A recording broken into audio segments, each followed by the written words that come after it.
Yeah, this is it. Big audio.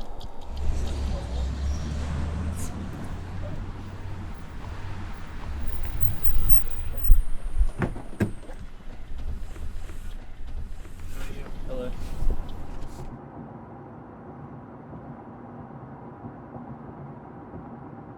Have you ever been in love? Yeah, of course. When I was young, not now. It's the question is your question is very.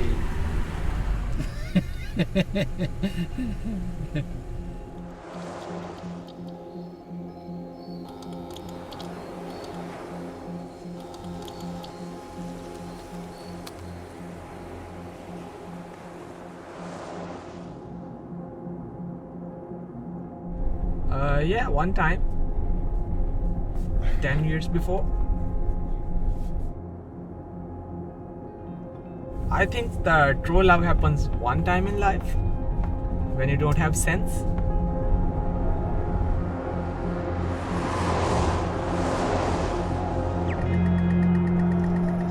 At the time, I thought I was. But in hindsight, I don't think it was really love. It was probably more lust. If it exists, I don't think I'm not constantly looking for it, but I'm definitely open to it coming along, for sure. 100%. I think everyone would like that, you know, the ideal.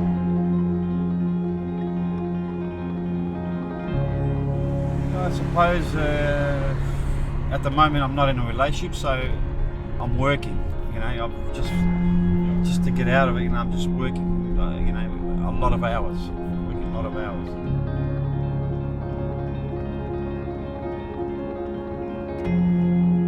Yes, I'm in love right now. She wasn't in love with me because we didn't speak the same language. I went to a foreign country and I tried to. This is actually a good story. I got a cool story for you. So I left here and I went back to Central Africa because I've been here all my life. And I saw the girl the year before when I went there with my family, and then I went back by myself. And then I learned the language for over a year just to impress her and to get her. I don't know, you feel like you can't breathe. You feel like, I don't know how to explain it. Like for me, for everyone it's different, but for me it's like overwhelming. Like I feel like I'm gonna die, you know what I'm saying? Like, there you go. That's a cool story, isn't it? You can put that in your movie, huh?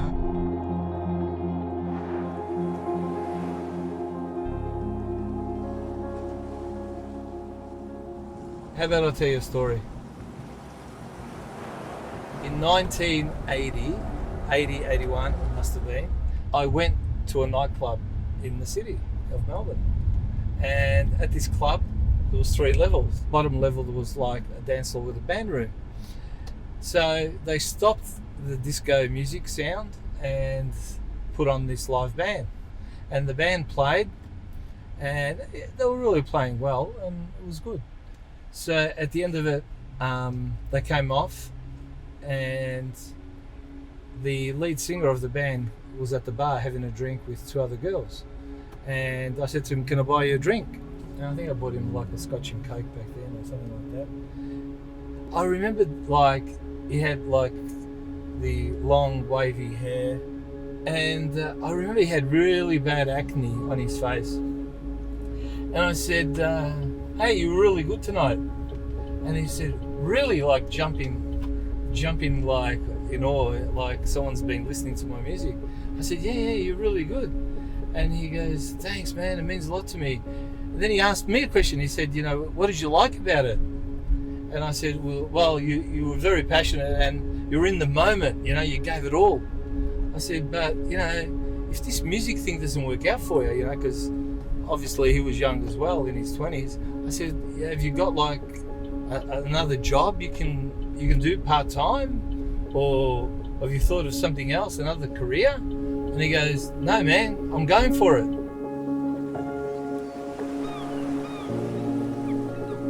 I said, okay, well, what's the name of the band? Because I don't really get it. What is IN and what's with the X and the S? I I said, well, what's that? I said, is that like the names of the band members? He goes, no, man, it's In Excess. You're saying it wrong. Oh, right. What was your name? He said, Michael. I said, well, good luck with it. See you later. And I left. And he became one of the biggest artists in the world.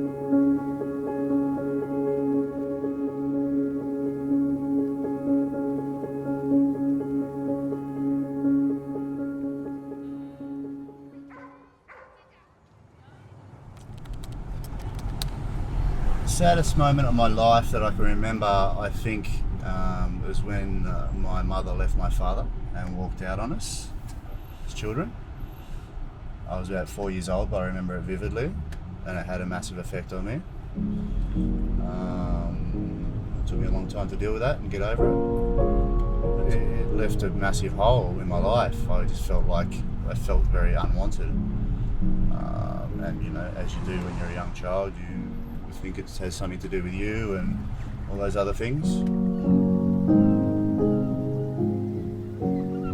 Saddest moment in my life was when my father died. When your parents, you know, leave you, it's just the saddest moment of your life. I've rebuilt my relationship with my mother over the last, you know, during my adulthood, I'd say. And I've always been close to my father, and we're still very close. I think all of those things that I would have changed back then have made me the person that I am now. So, no, I don't think there's anything I'd change right now.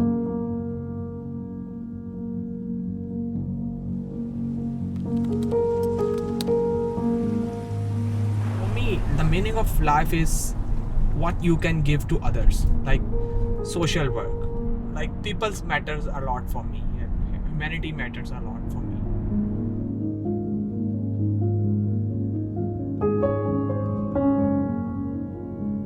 I want to earn money from business and spend on people, spend on humanity. So my message is to spend whatever you have to the person, to the humanity, to your community, and the community will give back to you. For me, life is helping others, helping other humans. Whatever you can do for them, you have to do that.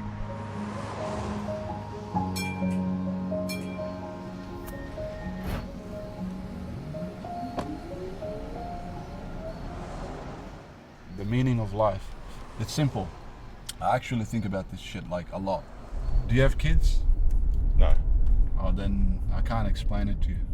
It's hard to explain. Yeah. When you have kids, then you will understand. Like you think of multiple other mouths to feed before you think, oh, I'm hungry, I gotta eat now. The meaning of life, we are creatures of two things. One is like instinct and whatever, and two, we're also creatures of worship. So we worship ourselves. We are our own meaning of life. If that makes sense. I don't know if that makes sense. People would like to think that religion and whatever is all subjective to groups and whatever, but it's not. It's actually subjective to each individual. And I believe that we believe we are God. We believe in ourselves, but we lie to each other and ourselves and everyone. And basically, everybody thinks that, oh, I'm Christian and you're Christian. We're Christian together, but really it's different. It's like you're Christian on your own, and I'm Christian on my own. You have your faith, and I have my faith. We may share the same faith, but in reality, when you go home and in bed at night, we each have our own interpretations of the faith.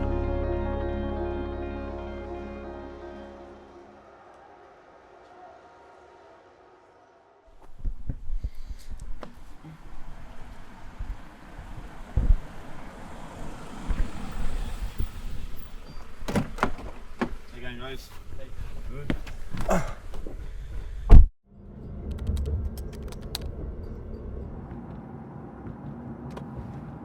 Look, I'm 49, right, and I'm not married yet. So things have gone wrong. Okay, at this age, you should have, you have kids, have I'm sort of like behind life. I feel like I'm behind life. You know what I mean?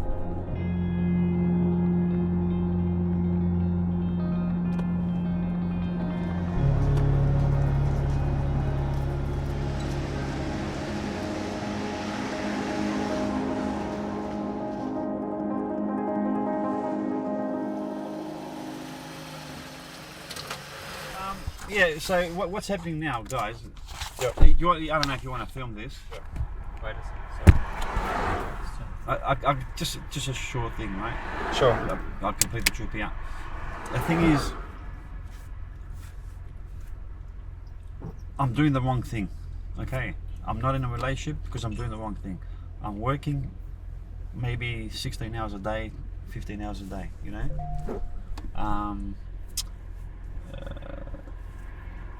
Yeah, I don't go anywhere. The only time I go out is when I go to Greece. Yeah. All right, for 2 months. You know, and I always say to myself, you know, I'm changing. I'm going to change. I'm going to change. You know, I go to the gym. I haven't been to the gym for 1.5 years. I'm paying I'm paying the gym for. It's something that it's going to happen in the next month. You know, get another job.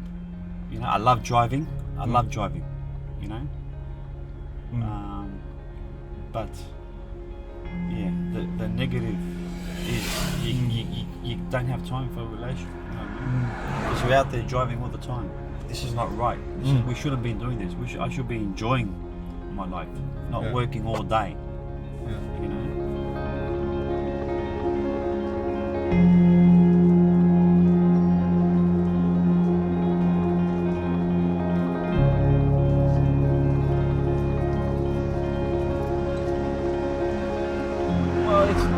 I tell my friends, the thing is, I like it that I say it, but I'm not doing nothing about it, you know what I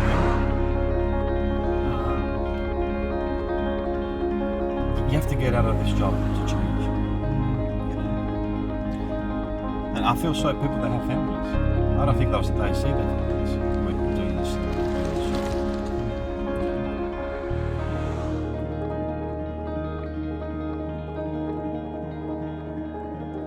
I'm from 5:30 in the morning. It's 11 o'clock. Oh my And I'm going to go for another 2 hours. But tomorrow I'm going to sleep in.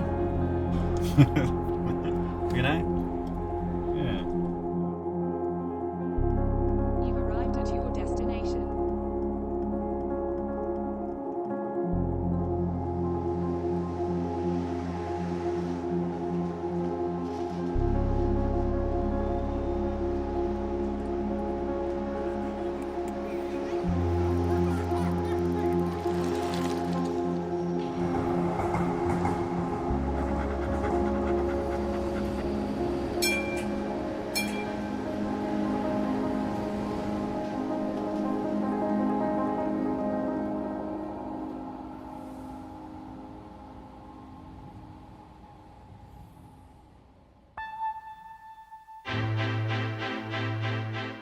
So I think these are critical questions that everyone has to face at some point in time. Yeah. Whatever life throws at you. I mean, you're doing this documentary now, right? And you know, congratulations, because you're going out there doing something that is against the grain. Yeah. So if it actually succeeds and works, and you get it played, you'll be like in the top 1% of filmmakers at your level, your age, your short film, long film, whatever you're doing. My advice is, if you love what you do, you never work a day in your life. So follow your passion. We could live